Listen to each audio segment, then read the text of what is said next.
Hello, my friend. So in the previous lecture, we installed React. Now we can go ahead and go inside of the Context API app directory by saying cd context API. And then let's say npm start to start the local dev service. So it should open up in a browser, and we should be able to see that in a second. So let's open up our project in Code Editor and organize the file structure. All right, here we go. These are the React boilerplates. So let's edit this boilerplate just a little bit to begin our React project. First, I go into the source folder, and I'm going to get rid of a few files. I'll get rid of the app.css file. So I'm going to get rid of the test file. We won't be using that at all. And also the logo, we don't need that. Okay, so I'm going to open up the app.js file. And we don't need this app.css or logo imports anymore in the app.js file. We need React library right up here at the top, and inside component, we'll just delete most of it right here because we really aren't going to be needing or using any of that stuff. We'll keep the surrounding div with a class of app and remove all that other stuff as well. Okay, so now we are ready to create our project.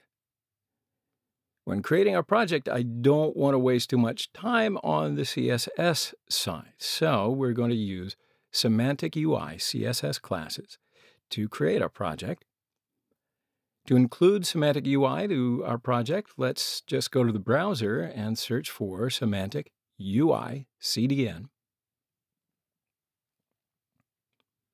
Then I just click on the CDN.js link here.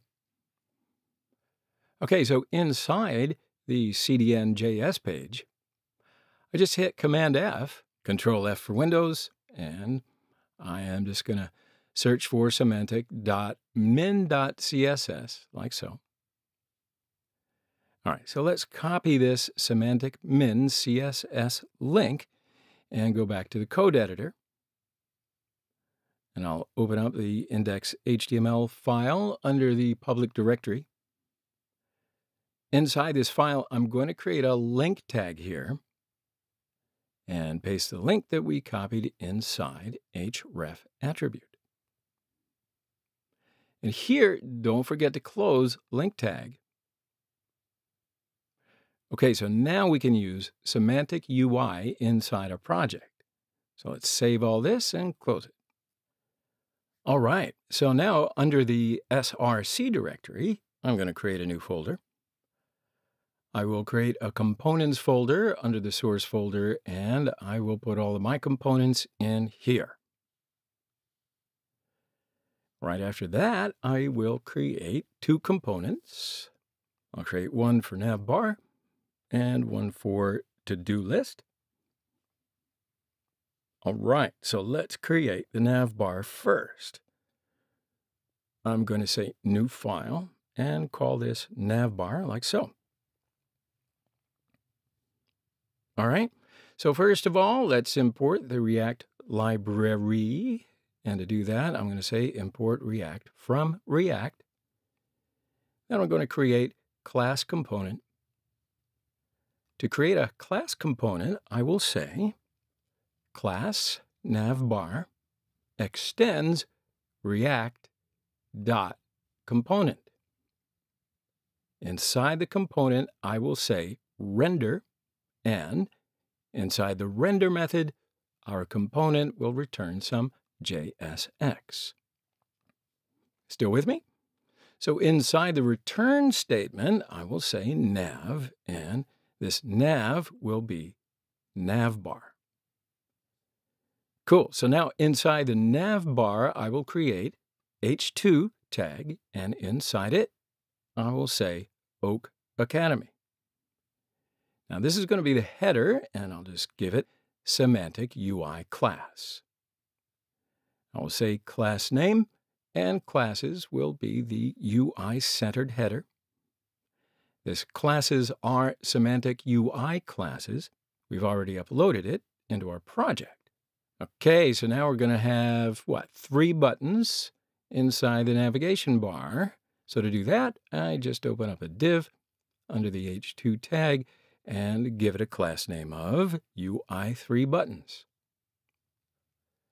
Now I can create 3 buttons.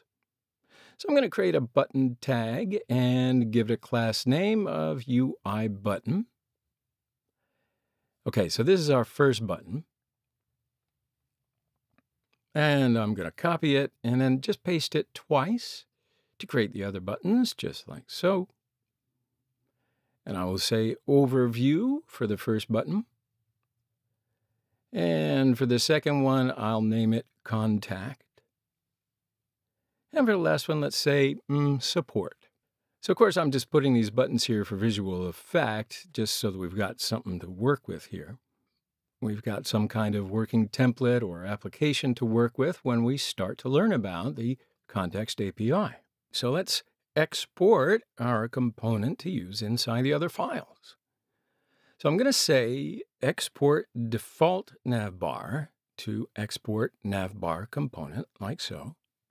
All right, so now let's import this navbar component inside app.js to see it in the browser.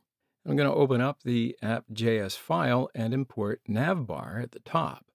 I'll say import navbar from ./component/navbar. All right, so now we have imported the navbar, and we can use it inside the app component. So I'm going to put the navbar and the to-do list components inside of a container div. To do that, I'm just going to open up a div and give it a class of UI, raised very padded text container segment. And this will be the container div. And now I'm going to put navbar inside this div. All right, so you see we're nesting the navbar inside the app. Okay, so we have now created the navbar component. Let's create a to-do list now, and that'll be our component to, well, list out some to-dos. I've got enough to do. Okay, so let's do one more component file.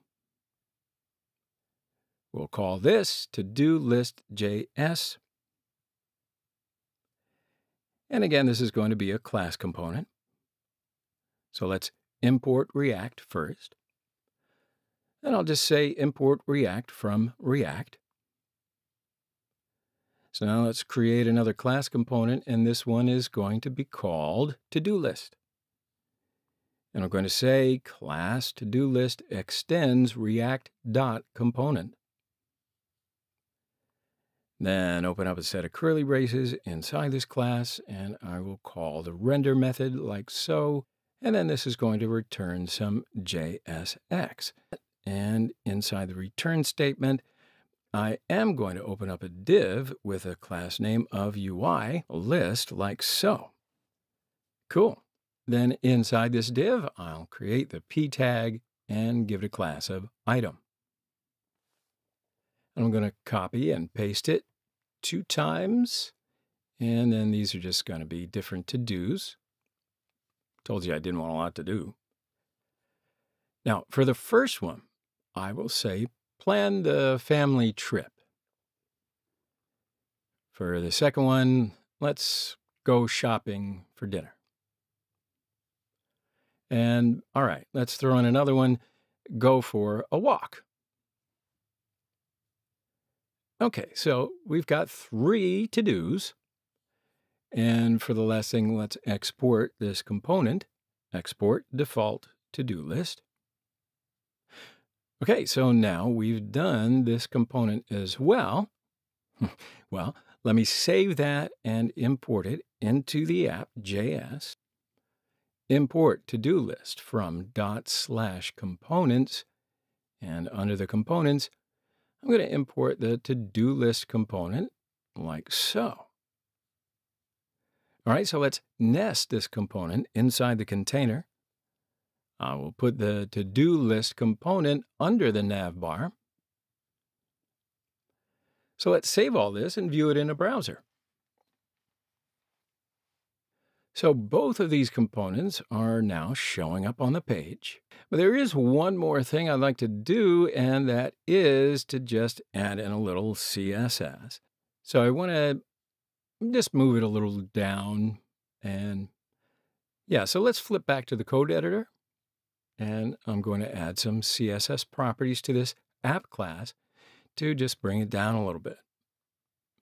So all the CSS is going to go into this index.css file. So we go over here. First of all, I'm going to get rid of this because we're not going to be using that rule at all. Okay, so I'll put the app selector here, and inside it, I will say position of absolute. Top will be the 20%, and for the left is 50%, and transform translate minus 50%. Okay, so these will take the app container down 20% and centralize it horizontally on the page. So let's save it all and preview. So yeah, we've created a dummy application with React. So we're now ready to go. In the next lesson, we are going to dive right into the context API. So we'll take a short break here and we'll come back and hit it in the next lesson.